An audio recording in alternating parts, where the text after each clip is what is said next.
नमस्कार, आप देख रहे हैं नेशन नाउ। मैं हूं कविता कृष्णन। नमस्कार, मैं हूं मंदार फणसे। लोकसभा चुनाव से ठीक पहले यूपी में बीजेपी की रैली ने पार्टी के लिए बड़ा विवाद खड़ा कर दिया है।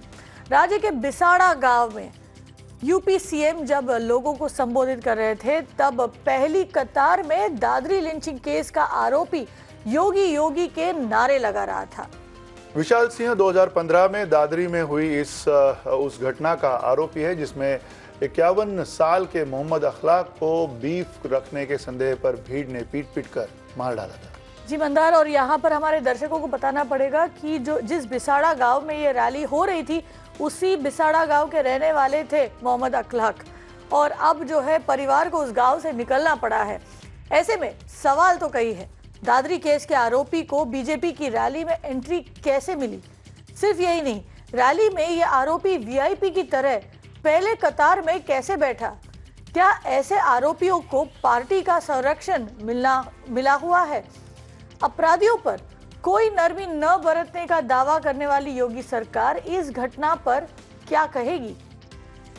बड़े सवाल है, पूछेंगे हमारे पैनलिस्ट से। हमारे साथ जुड़ रहे दिलीप श्रीवास्तव, यूपी बीजेपी के प्रवक्ता है, घनश्याम तिवारी एसपी के प्रवक्ता है, डॉक्टर विक्रम सिंह पूर्व डीजीपी रह चुके उत्तर प्रदेश के, और रमाकांत गौर भी हमारे साथ जुड़े हैं जो कि वरिष्ठ लॉयर है सुप्रीम कोर्ट के।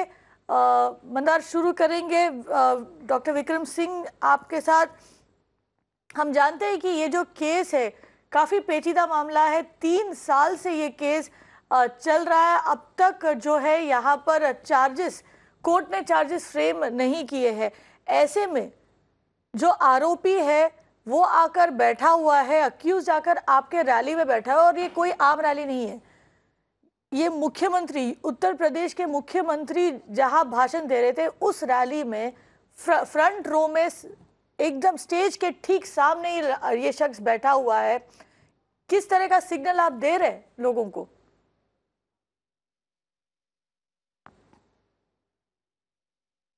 कविता जी, मंदार जी नमस्कार। नमस्कार। और सभी विद्वान पैनलिस्ट को नमस्कार। A man is known by the company he keeps.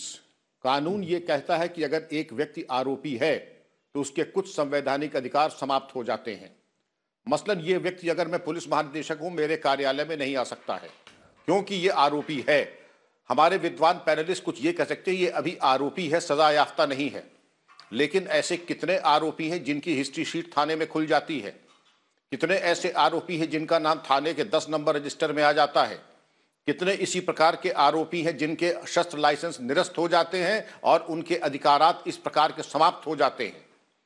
देखिए, ये महत्वपूर्ण बात है। सुरक्षा के संबंध में एक हत्या आरोपी का प्रथम रो में बैठ जाना ये अत्यंत आपत्तिजनक है। किन परिस्थितियों में बैठ गए, मैं उम्मीद करता हूं कि वरिष्ठ पुलिस अधीक्षक गौतम बुद्ध नगर इस बात की समीक्षा अवश्य करेंगे कि कहां पर आप तो एक एक व्यक्ति की तलाशी लेते हैं मुख्यमंत्री की जनसभा में, जो कि आपका कर्तव्य है, और इस प्रकार के जघन्य अपराध के वांछित अपराधियों को प्रथम रो में उपकृत करना और उनको आसन देना ये बहुत ही अनुचित है। और मैं ये जरूर जानना चाहूंगा किन परिस्थितियों में इस प्रकार का कृत्य किया कि इसको महिमा मंडित किया गया। जो गलत संदेश गया कि गोवंश रखने वाले की हत्या की और उस हत्या के आरोपी को आपने फर्स्ट रो में बैठाया, ये तो गलत संदेश दे ही रहा है कि अपराधी को आपने अलंकृत किया, नंबर 1। नंबर 2, अपराधी को आने दिया और आरोपी को आपने पहली रो में बैठने की व्यवस्था की, जिसमें मैं समझता हूं कि स्थानीय पुलिस की चूक तो है ही, और इसके औचित्य पर जरूर विचार कर ले। इसका कोई औचित्य नहीं है कि हत्या आरोपी को हम फर्स्ट रो में ला करके बैठा दें। जी रमाकांत गौर, सीधी बात है, इतना लंबा ये मामला एक तरह से चल रहा है, कानूनी तौर पर कई सारी प्रक्रिया उसके ऊपर हो रही है, 45 अब तक हियरिंग्स इसमें हुई है, लेकिन अब तक इस पूरे मुद्दे को लेकर लगता है कि कुछ हाथ में नहीं आ रहा है। ना ही कोर्ट में किसी संजीदगी के साथ सरकार पेश आती हुई दिख रही है, ना ही ये प्रक्रिया आगे जा रही है। और ऐसे में ऐसे जो आरोपी होते हैं उनको अगर इस तरह का खुलेआम समर्थन मिलता है किसी राजनीतिक रैली में, तो उसे क्या कहा जा सकता है? एक अपराधी को संरक्षण मिल जाए अगर धर्म और राजनीति का, तो वह प्रथम पंक्ति में महिमा मंडित ही होगा। यह इतिहास है जिसने रावण को भी एक बार अलंकृत किया, हिरण्यकश्यपु को, हिरण्याक्ष को भी किया, क्योंकि वो शासन और सत्ता के लोलुप बनकर अपना प्रभाव जमाने में सफल रहे। इतिहास को अगर मैं छोड़ दूं और धर्म की बात न भी करूं, तो शासन और विधि ये कहता है कि ऐसे अपराधी के विरुद्ध, जो हत्या का वांछित अपराधी हो, हत्या में संलिप्त रहा हो, आपका अभियोजन ये कहता आया हो, तो आज उसको ढंग से अभियोजित करके दंड दिलाने में अगर कोई व्यवस्था अक्षम रही है तो उसे व्यवस्था को ठीक करना होगा। ये बहुत बहुत महत्वपूर्ण बात है कि आप अपराधियों को कब तक अलंकृत करते रहोगे। और ये बात बीजेपी और कांग्रेस की नहीं है, ये बात राजनीति में अपराधियों का जो समावेश हो रहा है जी, उससे संदर्भित बड़ी बड़ी गंभीर बात है। और अगर इस बात का बचाव कोई भी राजनीतिक दल करता है तो वह समाज सेवा नहीं कर रहा है, अपना प्रभाव जमाने के लिए इन समाज विरोधी तत्वों का सहारा ले रहा है। ये बात साफ दिखती है। जी जी। और रमाकांत जी, यहाँ पर और एक बात यहाँ पर बोलना ज़रूरी है कि ये पहले बार नहीं है हाल फिलहाल में जो हमें इस तरह की चीज़ें दिख रही है। गिरिराज सिंह, कल परसों की बात है, पिछले हफ्ते की बात है कि गिरिराज सिंह अपने रैली में जो मुजफ्फरपुर शेल्टर होम में जो आरोपी मंत्री है, पूर्व मंत्री है, उनके साथ बैठे हुए नजर आए, वो भी डायस पर। जयंत सिन्हा, हम सब जानते हैं, जयंत सिन्हा ने जो झारखंड लिंचिंग केस में जो अक्यूज है, उन्हें फूलों का माला पहनाकर उनका स्वागत किया था। जब कोई मंत्री इस तरीके से ऐसे आरोपियों को सेलिब्रेट करते हैं, उनको इतना मान सम्मान देते हैं, तो जाहिर तौर पर यहाँ जो समाज है, जो आम आदमी इसे जो देख रहा है, उसे कुछ और ही सबक मिल रहा है, कुछ और ही मैसेज मिल रहा है यहाँ पर। तो राजनीति के तहत, राजनीतिक प्रभाव के तहत एक माफिया का बढ़ना देख रहा है, वो चाहे गिरिराज सिंह हो या कोई और हो। क्योंकि कविता जी, बात यह है कि आज हम बात सिर्फ भाजपा की कर रहे हैं क्योंकि हमको ये भाजपा वाले ताजे ताजे दिख रहे हैं। ये लगातार होता आया है हर पक्ष और विपक्ष में। अब विक्रम सिंह जी मेरे आदरणीय हैं और बहुत अनुभवी हैं, उन्होंने अपने तमाम करियर में लगातार देखा होगा कि बहुत प्रभावशाली व्यक्ति राजनीतिक संरक्षण प्राप्त करते रहे हैं जी, क्योंकि उनके लिए वही बचने का एक तरीका है। आज वो, और ये राजनीतिक, ये जितने अपराधी होते हैं, इनके लिए कोई दल विशेष नहीं होता है। आज भाजपा का शासन है, ये भगवा पहन के खड़े हो जाएंगे। कल समाजवादी का शासन था, ये वहां खड़े थे। परसों कांग्रेस का शासन था तो ये वहां खड़े थे। अपराधी किसी के साथ नहीं होता। अपराधी शासन और सत्ता तंत्र का फायदा उठाने का पूर्ण प्रयास करता है। जो राजनीतिक व्यक्ति इन अपराधियों के कंधे पर हाथ रख के इन्हें प्रोत्साहन करने का प्रयास करता है, उसे याद रखना होगा कि इन्हीं अपराधियों ने इंदिरा गांधी की भी जान ली थी, और यही अपराधी लगातार हर बार समाज में ऐसे कृत्य करते रहे हैं और रहेंगे जहां ये हमारे लिए नुकसान देंगे, समाज व्यवस्था के लिए नुकसानदायी होंगे। इसलिए इन्हें तो दरकिनार करना ही होगा। जी, इन्हें दरकिनार करना होगा, लेकिन कैसे करें? क्योंकि दिलीप श्रीवास्तव, आप क्या कहेंगे? खुलेआम इस तरह से अगर समर्थन मिलता है ऐसे आरोपियों को, आप उन्हें इस तरह से लोगों के सामने लाते हैं जैसे ये हीरो है, तो फिर कहां से इस तरह से दरकिनार किया जाएगा इस तरह के आपराधिक तत्वों को? और खास एक तरह से आप लगातार बढ़ावा दे रहे हैं, ऐसे लग रहा है ऐसे लोगों को।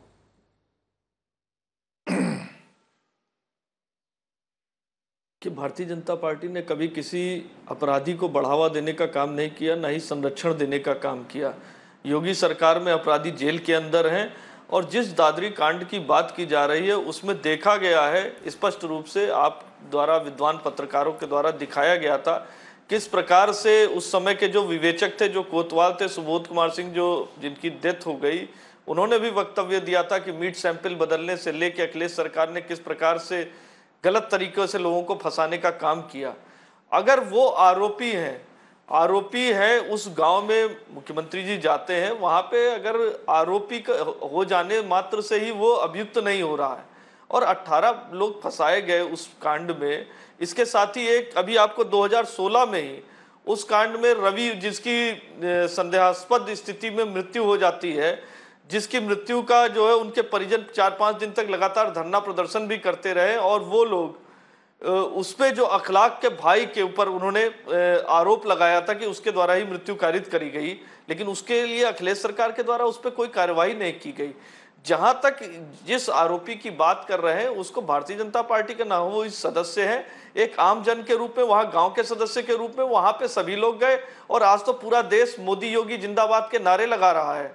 वो भारतीय जनता पार्टी के तो कार्यकर्ता नहीं है, आमजन जो भी लोग जो मोदी योगी के नारे लगा रहे हैं, सभी लोग नारे लगा रहे हैं। उस मंच पे पास या आसपास जो आमजन थे, जो वहां पूरा गांव का, जिस रैली की आप बात कर रहे हैं, वहां पे कुछ तो गलत हुआ, तभी तो पूरा का पूरा गांव उमड़ पड़ा और तमाम ऐसे पूर्व प्रधान, तमाम मुस्लिम समुदाय के पूर्व प्रधान भी वहां पे पहुंचे और उन्होंने भी कहा कि सबका साथ सबके विकास के एजेंडे पे योगी सरकार उत्तर प्रदेश में काम कर रही है।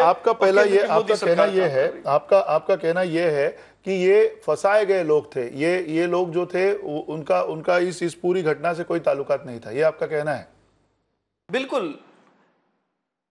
हाँ, नहीं, ये प्रथम दृष्टया तो काफी तौर पे जिस प्रकार से वहां कार्रवाई की गई, पुलिस के द्वारा जो कार्रवाई की गई अखिलेश सरकार के समय में, काफी लोगों को, काफी निर्दोषों को फंसाने का काम किया गया। लेकिन दोष और निर्दोष कौन है ये तो न्यायालय तय करेगा। मात्र आरोप लग जाने से उसको कटघरे में नहीं खड़ा किया जा सकता। न्यायालय के लिए उस जगह पे जिस तरह से कार्रवाई की गई, तमाम चीजें दे दी है ना उन्हें। नहीं, हमने, भारतीय जनता पार्टी ने उनको मंच पे नहीं बैठाया। भारतीय जनता पार्टी ने मंच पर नहीं बैठाया, आपने मंच पर नहीं बैठाया, मानते दिलीप श्रीवास्तव, जिंदाबाद। दिलीप श्रीवास्तव, हम मानते हैं कि आपने मंच पर नहीं बैठाया। मंदार, आपने जी एक सेकंड मंदार, आपने कई ऐसे रैलीज कवर किए हैं, खासकर उन रैली जहां पर मुख्यमंत्री जाते हैं, किसी राज्य के मुख्यमंत्री वहां पर जाते हैं, वहां पर सुरक्षा इंतजाम कड़े किए जाते हैं। क्या वहां पर यह पहले से तय नहीं होता कि फर्स्ट रो में कौन बैठेगा, मुख्यमंत्री के सामने कौन खड़ा रहेगा इस तरह? जी बिल्कुल, ये आसान नहीं है कविता। इस तरह से इतने आगे जाकर इस तरह के गंभीर अपराध में जुड़े हुए जो अपराधी है वो वहां पे बैठना, तो जाहिर सी बात है वहां पे ये लोग आने से भी इन्हें अगर अच्छा लगता है, इनका पहले से कहना है, इनकी भूमिका ये है कि ये लोग फंसाए गए हैं, तो जाहिर सी बात है इन्हें इसमें कोई गलत चीज नहीं दिख रही होगी। हम घनश्याम तिवारी हमसे जुड़े हुए हैं, एसपी के प्रवक्ता है। घनश्याम जी, क्या कहेंगे इस मुद्दे को लेकर? देखिए, भारतीय जनता पार्टी का विनाश का घोषणा पत्र अभी तक आया नहीं है, लेकिन घोषणाएं शुरू हो गई हैं, तस्वीरें सामने आ रही हैं। इसी डिबेट में इतने विनाशकारी चित्रों के बावजूद भारतीय जनता पार्टी के प्रवक्ता कहते हैं कि विशाल सिंह का उनकी पार्टी से कोई लेना देना नहीं है। आज का कोई भी अखबार उठा के देख लें, वो लिखता है, हर अखबार लिखता है, मेरे पास एक अखबार है, लिखता है संजय राणा जो इनकी पार्टी के नेता हैं उनका ये बेटा है। आपके सामने आंखों में आंखें डाल के झूठ बोल रहे हैं, आपके दर्शकों से झूठ बोल रहे हैं, क्योंकि यही इनका मुद्दा है। झूठ बोलो, विनाश के एजेंडे को सामने रखो। किसी का बेटा होना क्या अपराध है? पिटाई हो रही है, किसी का बेटा होना क्या अपराध है? देखिए दादरी कांड में सैंपल बदलवाने का कुकृत्य किसने किया था? विनाश काले विपरीत बुद्धि है तो आपकी है। एक सेकंड उनको घनश्याम तिवारी को बोलने दीजिए, घनश्याम तिवारी को बोलने दीजिए। श्रीवास्तव जी आपको बोलने का मौका मिलेगा। दिलीप श्रीवास्तव, आपको बोलने का मौका मिलेगा, आपको बोलने का मौका मिलेगा, समय मिलेगा, बात उनको रखने दीजिए। घनश्याम जी बोलिए। लोगों के आंखों के सामने किसी को मारा जाता है, उसका परिवार छोड़ के चला जाता है। मुख्यमंत्री जो मारने वाले हैं, क्योंकि उनके पिता आज भी भारतीय जनता पार्टी के नेता हैं, अभी इन्होंने कबूल कर लिया आपके सामने, आज तक उनको निष्कासित नहीं किया गया, उनको चीफ गेस्ट की तरह उनको प्रस्तुत किया जाता है और मीडिया में वो तस्वीरें आने के बाद मुख्यमंत्री से लेकर इनके प्रवक्ता तक कहीं झूठ बोलकर, कहीं धौंस दिखा करके उसको डिफेंड करते हैं। इससे बड़ा विनाश काल कुछ क्या हो सकता है? और ये जो तस्वीरों की बात कर रहे हैं, जो बंदार आप पूछ रहे थे ये नीरव मोदी के केस में क्या ये नहीं हुआ था कि उनकी फोटो प्रधानमंत्री के साथ आई थी और भारतीय जनता पार्टी ने अपना पल्ला झाड़ लिया था? नहीं, हम इसी मुद्दे को लेकर चर्चा करते हैं। गुंडे हो, ये लोग उनके साथ खड़े होते हैं। नीरव मोदी जेल में है, नीरव मोदी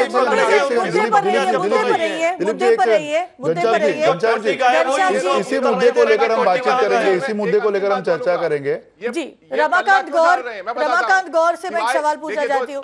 एक सेकंड, एक वाक्य में आखिरी बात जी बोलिए। एक वाक्य में आखिरी बात बोलूंगा।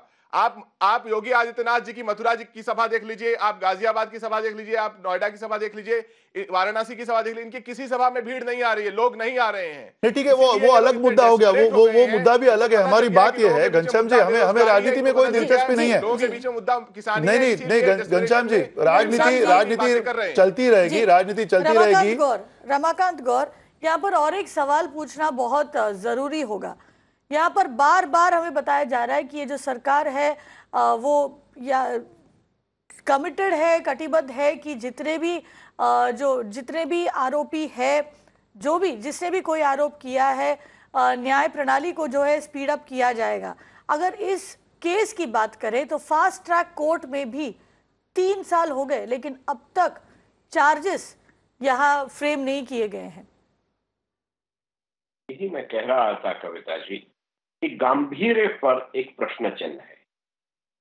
अभियोजन पक्ष क्यों हर बार मुंह की खाता है, वो चाहे मसला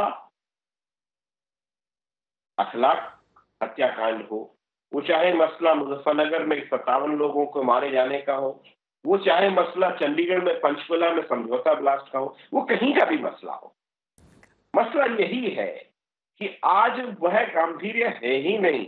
हम शासन की बात करते हैं, हम व्यवस्था की बात करते हैं, पर क्या हम सच में शासन और व्यवस्था के लिए गंभीर हैं? हम बातें बहुत बड़ी बड़ी करते हैं, वो पक्ष कोई सा भी हो, वो राजनीतिक दल कोई सा भी हो, बातें बहुत बड़ी बड़ी हैं, पर क्या अपराधियों को उनकी असली जगह भेजा जा रहा है? और इसका उत्तर है नहीं, क्योंकि हम गंभीर हैं ही नहीं। हमारा काम है एक दूसरे पे आरोप प्रत्यारोप अनर्गल प्रलाप करने का, और उसके बाद ये बात बहुत बहुत सुंदर तरीके से कह दिया जाने का कि भाई देखो आरोप लगा है और वो आरोपी है। अभी तो कानून का सिद्धांत है कि जब तक आरोप तय नहीं हो जाते, तब तक, जब तक वह व्यक्ति घोषित नहीं हो जाता कि उसने अपराध किया है, तब तक तो वो इनोसेंट है। पर ऐसा है नहीं। आप वो एक जो फ्रेज है जिसको आप यूज करना चाहते हैं, वो फ्रेज यहाँ एप्लीकेबल नहीं होगी, क्योंकि आप लगातार उस ट्रायल को इतना लंबा खींच देते हो कि उसमें गवाही नहीं मिलेगा जी। आपको जब गवाही नहीं मिलेगा, वह जो ट्रायल है वो ट्रायल दम तोड़ देगा। तो आपकी सीरियसनेस है ही नहीं उस अपराधी को दंड दिलाने में जी। और जिन सुबोध कुमार सिंह के बारे में कहा गया, दिलीप श्रीवास्तव जी ने कहा कि उनका निधन हो गया, उनकी हत्या की गई। आप कम से कम तथ्यों को तो तोड़ मरोड़ के प्रयास मत करिए ना रखने का, क्योंकि सुबोध कुमार सिंह की हत्या हुई, क्यों हुई? एक डेकोरेटेड पुलिस ऑफिसर वक्तव्य के बारे में बताया, मैंने सुबोध सिंह जी के वक्तव्य के बारे में मान्यवर बताया जी। और दूसरी बात आपने कही दिलीप जी कि वह व्यक्ति कैसे पहुंच गया, तो वो कैसे पहुंच गया, ये आपका दूसरा बहुत बड़ा फेलियर था आपके प्रशासन का, कि ऐसा एक अपराधी माननीय मुख्यमंत्री की रैली में सामने दिख रहा है, जो इस व्यक्ति के कंधे पर जिला प्रशासन आपके दल के लोगों का हाथ होगा, उसे कोई प्रोसिक्यूट कर पाएगा? किसी दरोगा की ये एक हैसियत, I am actually questioning my self कि भाई एक दरोगा क्या उसको प्रोसिक्यूट करने जाएगा, उसके खिलाफ गवाही देने के लिए प्रॉपर स्टेप्स लेगा? नहीं ले पाएगा, क्योंकि आपके मुख्यमंत्री की रैली का वो डेकोरेटेड मेंबर है, पहली पंक्ति में बैठा है। इस बात को देखना होगा, समझना होगा। आप इसमें कम से कम आज ये कहने का दम रखिए कि हम अपराधी को प्रोसिक्यूट करेंगे, पूरे तथ्यों को सामने रख के उसको 1 महीना, 2 महीना, 6 महीना, 2 साल में इस प्रणाली को पूरा करेंगे। 45 डेट और चार्जेस फ्रेम ना हुए हो। अब आप ये बात बताना चाह रहे हैं इस देश को कि 45 डेट में चार्जेस फ्रेम नहीं हुए, एक्यूज के खिलाफ, तो माननीय आपकी प्रणाली कहीं ना कहीं दोषपूर्ण है, आपको इसे ठीक करना होगा। जी दिलीप जी, अब आपके पास आएंगे और एक सवाल है, आप ही को सवाल है, लेकिन इसके पहले मैं चाहूंगा कि इसमें विक्रम जी की राय क्या है, क्योंकि जाहिर सी बात है इसमें कई सारे सेक्शंस आईपीसी के तहत थोपे गए हैं। ये पूरे तहकीकात के दौरान सेक्शन 323 है, 304, 506, 307 है, 427, 458 है, लेकिन 302 भी है। लेकिन ये 302 जो है वो बाद में इसमें ऐड किया गया था, ये भी आपको बता दें। लेकिन सबसे अहम मुद्दा जो है कि ये एक तरह की क्रिमिनल कंस्पिरेसी थी जो 120A के तहत आती है, और ऐसे हाल में ये जो सेक्शन है विक्रम जी वो लगाया नहीं गया था। वो इनके खिलाफ उसके दौरान जो तहकीकात होती है, एक प्रक्रिया आपको पता है वो प्रक्रिया क्या होनी चाहिए थी, क्योंकि लगातार इस तरह का अगर रवैया दिखते गया, हर एक इलेक्शन में इस तरह के आरोपी इतने संगीन अपराध से जुड़े हुए जो लोग हैं उनको इनके साथ खड़ा किए जाए, इस तरह से उनको अपनी बात रखने का मौका मिलता रहे, तो फिर मैसेज क्या जाता है पुलिस के सामने? मंदार जी, मैसेज ये जा रहा है कि show me the man and I will show you the rules. पूरी श्रृंखलाबद्ध तरीके से, ढुलमुल तरीके से एफआईआर लिखाई गई, विवेचना और भी ज्यादा ढुलमुल, और प्रोसिक्यूशन तो और भी ज्यादा ढुलमुल है। पूरी प्रक्रिया जो है इतनी लुंज और प्रमाद से परिपूर्ण है कि कोई गंभीर दिख ही नहीं रहा है कि आप दंडात्मक कार्रवाई में कोई विश्वास रखते हैं या नहीं रखते हैं। और पहली रो पे आपने आरोपी को बैठाया, चलिए मान लिया कि वो सिर्फ आरोपी है, अभियुक्त नहीं है, लेकिन आरोपी होना ही पर्याप्त है अपनी दूरी बनाने के लिए, प्रशासनिक शुचिता बनाए रखने के लिए और एक व्यवस्था बनाए रखने के लिए। आरोपी जब तक आरोपी है, आरोपी की तरह कीजिए, महामंडलेश्वर की तरह उसको महिमा मंडित न किया जाए। क्योंकि अगर ये व्यक्ति डीजीपी के दफ्तर या मुख्य सचिव के दफ्तर जाएगा तो अलाउ नहीं किया जाएगा। ये इनके वकील आ सकते हैं, ये नहीं आ सकते हैं। मैं उम्मीद करता हूं कि मुख्यमंत्री, जिनकी सुरक्षा जीवन भय के आकलन में लोग इतने चिंतित और गंभीर रहते हैं, एक हत्या के आरोपी का प्रथम रो में बैठना, इसका कोई औचित्य नहीं है। इसके बारे में गंभीरतापूर्वक जांच होनी चाहिए और जो प्रशासनिक त्रुटि और चूक हुई है उसमें जो भी व्यक्ति जिम्मेदार है, प्रभावी कार्रवाई होनी चाहिए।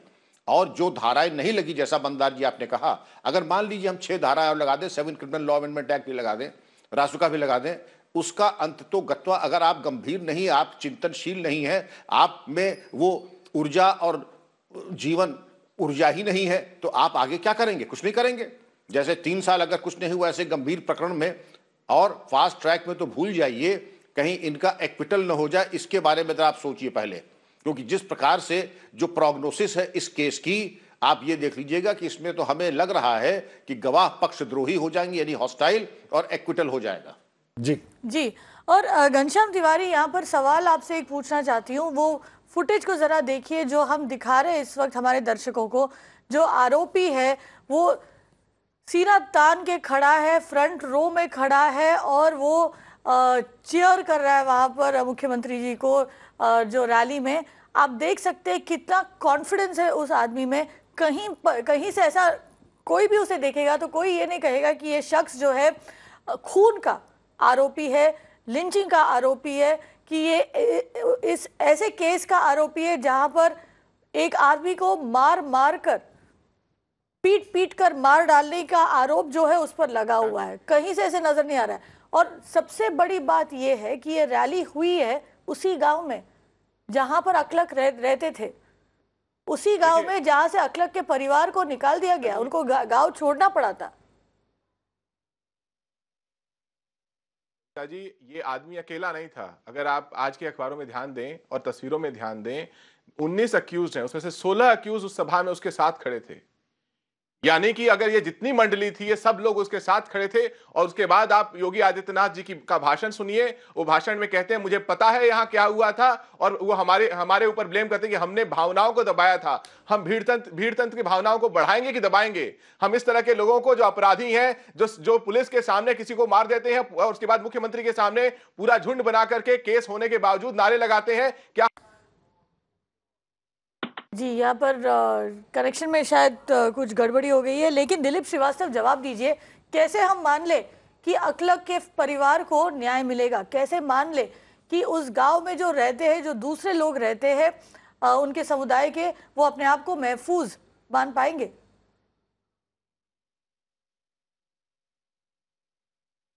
कि वहाँ पे रहने वाले तमाम लोग महफूज हैं पूर्ण रूप से, और मैं तो कहूँगा उत्तर प्रदेश में सबके साथ सबके विकास के एजेंडे पे भारतीय जनता पार्टी की सरकार काम कर रही है। किसी के साथ भेदभाव नहीं किया जा रहा है। जैसे तत्कालीन सरकार द्वारा हिंदू बेटी, मुस्लिम बेटी और तुष्टीकरण की राजनीति से पोषित चाहे मुजफ्फरनगर दंगा हो, चाहे अखलाक वाला कांड हो, इसमें कई लोगों को, निर्दोष लोगों को फंसाने का काम किया गया। अगर ये कांड हुआ तो ये फेलियर था अखिलेश सरकार का, समाजवादी पार्टी की सरकार का, कि वहां कांड कैसे हो गया। उसके बाद जिस प्रकार से अभी विद्वान अधिवक्ता बता रहे थे, उन्होंने बताया अपराधी, आरोपी और अपराधी में जमीन आसमान का अंतर है। और न्यायिक प्रक्रिया में जो चीजें होनी चाहिए थी, अगर न्यायालय में कोई चीज पेंडिंग है, उसके लिए सरकार को दोषी नहीं ठहराया जा सकता। जहां तक अभियोजन पक्ष की शिथिलता का प्रश्न है, वहां न्यायालय में किस प्रक्रिया में किस स्टेज पे है, इसके बारे में जानकारी के बाद ही बताया जा सकता है। वहां जो धाराएं लगनी चाहिए, सुसंगत धाराएं लगनी चाहिए थी, वो अखिलेश सरकार ने लगाई, और तमाम सैंपल बदलने से लेकर तमाम चीजें आप ही लोगों के द्वारा दिखाई गई थी। उन्हीं से सच्चाई सामने आई कि किस प्रकार से तुष्टीकरण की राजनीति से पोषित होते हुए वहां पे कई निर्दोषों को फंसाने का काम अखिलेश सरकार द्वारा किया गया, सिर्फ वोट बैंक को सुरक्षित करने के लिए। जब रवि की हत्या हुई तो 5-6 दिन तक लगातार 2016 में 5-6 दिन तक उनके परिजन जो है धरना प्रदर्शन करते रहे, लेकिन तब तक मुकदमा भी नहीं दर्ज किया गया था। अखलाक के भाई के ऊपर आरोप था। ये तमाम ऐसी फेहरिस्त, मुजफ्फरनगर कांड में तमाम भारतीय जनता पार्टी के बेकसूर कार्यकर्ताओं को फंसाने का काम किया गया था, अखिलेश सरकार के द्वारा हुआ था। और वहां पूरा गांव जो मुस्लिम समुदाय के लोग हैं, सारे लोग उपस्थित थे। और अगर कहा जाए तो पूरे के पूरे गांव को क्या दोषी ठहराया जाएगा कि अगर सारे लोग वहां पे योगी जिंदाबाद के नारे लगा रहे हैं तो क्या वो सभी लोग दोषी हैं?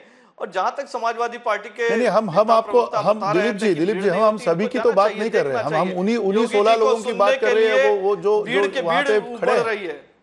हम सभी लोगों की तो बात नहीं कर रहे हैं, उसमें बात करने से कोई मतलब नहीं है। लेकिन घनश्याम जी, जिनके साथ गलत हुआ, वहां जो कांड हुआ वो भी गलत था, और जो लोग फंसाए गए, ठीक है, आपने तय कर लिया कि ये सब ये आपने तय कर लिया है। दिलीप जी, आपने तय कर लिया कि ये लोग जो है, चूंकि वो हिंदू है, चूंकि ये लोग जो है उन्हें फंसाया गया है, अगर आपने तय ही कर लिया है। चाहे मुजफ्फरनगर दंगा हो, घनश्याम जी, क्या आपकी पार्टी ने इन लोगों को फंसाया था? कांड के लिए भी समाजवादी पार्टी दोषी थी अगर वो कांड हुआ, क्योंकि वहां लोकल प्रशासन फेलियर था। जी दिलीप जी, अभी उनको बोलने दीजिए। आपने उनके ऊपर आरोप लगाया है, उन्हें सफाई देने दीजिए।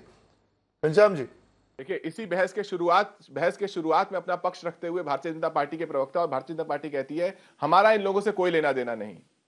और जब सच मैंने 2 तरीके से सामने रखा तो कहते हैं ये भारतीय जनता पार्टी के कार्यकर्ता थे, फंसाए गए थे। ये तय कर लीजिए पहले कि आपके कार्यकर्ता है कि नहीं है, और आप इस तरीके से झूठ चलाते जाएंगे। क्या दर्शक देख नहीं पा रहे कि किस तरीके से आप एक मुंह से सबका साथ सबका विकास कह रहे हैं, उसके बाद कहते हैं आपके 16 कार्यकर्ता वहां पर जो हत्या के आरोपी हैं खड़े हैं। 10 अप्रैल को कोर्ट दोबारा मिलने वाली है, आप कहते हैं आपके मुख्यमंत्री को खबर ही नहीं, आपके प्रशासन को खबर ही नहीं, और आप मेरे बीच बोल रहे हैं। इसका मतलब ये है कि जब आपका झूठ उजागर होता है तो आप नहीं चाहते कि लोग सुन सके। आपके लखनऊ एक बार एक ही पैनलिस्ट बात कीजिएगा, क्योंकि फिर सुनाई नहीं देता है, शोर हो जाता है। हमें शोर नहीं चाहिए, चर्चा चाहिए। इसी बहस में मैं सिर्फ इतनी सी बात कह रहा हूं, इसी बहस में 20 मिनट के दौरान इन्होंने 2 बार झूठ बोला। शुरू में कहते हैं हमें कुछ पता ही नहीं था। उनसे हम ये जवाब लेते हैं, उनसे हम जवाब लेते हैं। 1 सेकंड के लिए घनश्याम जी, एक सेकंड। दिलीप श्रीवास्तव आपसे जवाब मांगेंगे। एक अहम खबर आ रही है, हम सीधे उस खबर पर चलते हैं, बाद में आपसे जुड़ेंगे फिर एक बार। फिर रुक करते हैं हमारे चर्चा के तरफ, चलेंगे सीधे अब दिलीप श्रीवास्तव आपके पास। दिलीप जी, आप कई सवाल यहाँ पर उठाए गए, क्या आप सवालों का जवाब देना चाहेंगे? बिल्कुल देना चाहूंगा जी। कविता जी बताएं। सबसे बड़ा सवाल यहाँ पर ये कि किस तरह भरोसा कर ले। क्या सवाल पूछना? जी, सबसे बड़ा सवाल जो यहाँ पूछा जा रहा है कि किस तरह कोई भरोसा कर ले कि यहाँ पर अखलाक के परिवार को न्याय मिलेगा।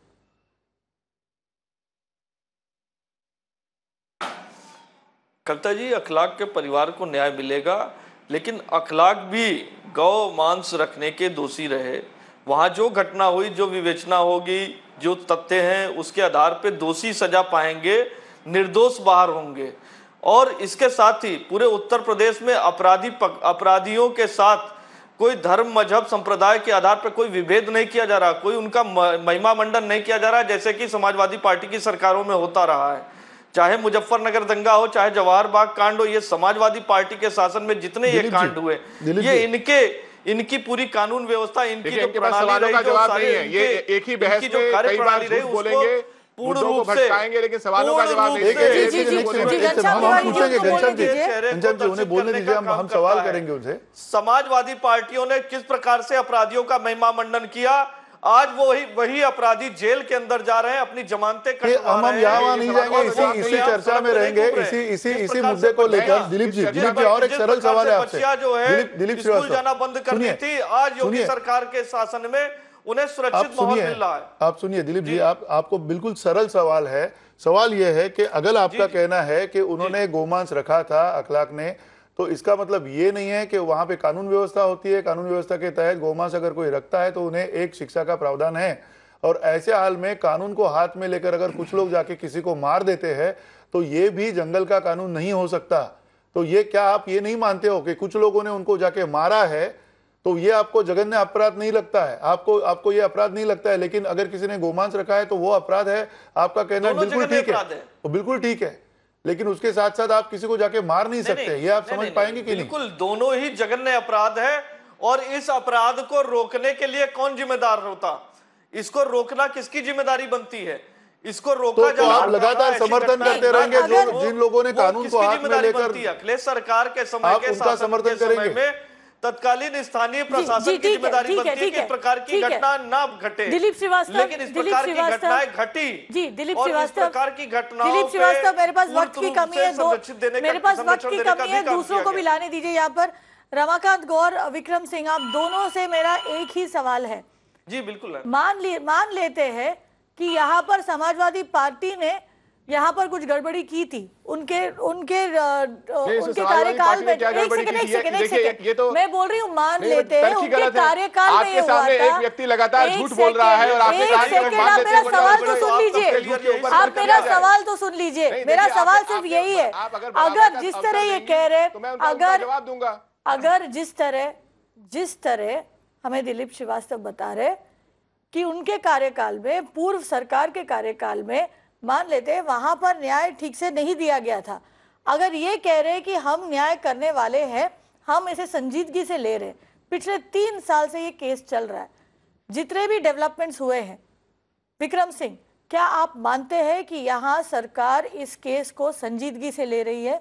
क्या ये सरकार इस केस में आरोपियों को दंड देना चाहती है?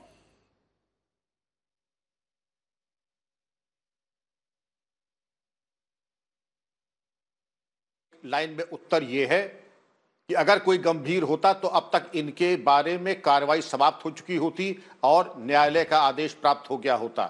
जिस प्रकार की शिथिलता परिलक्षित हो रही है वो अत्यंत आपत्तिजनक है, दुर्भाग्यपूर्ण है।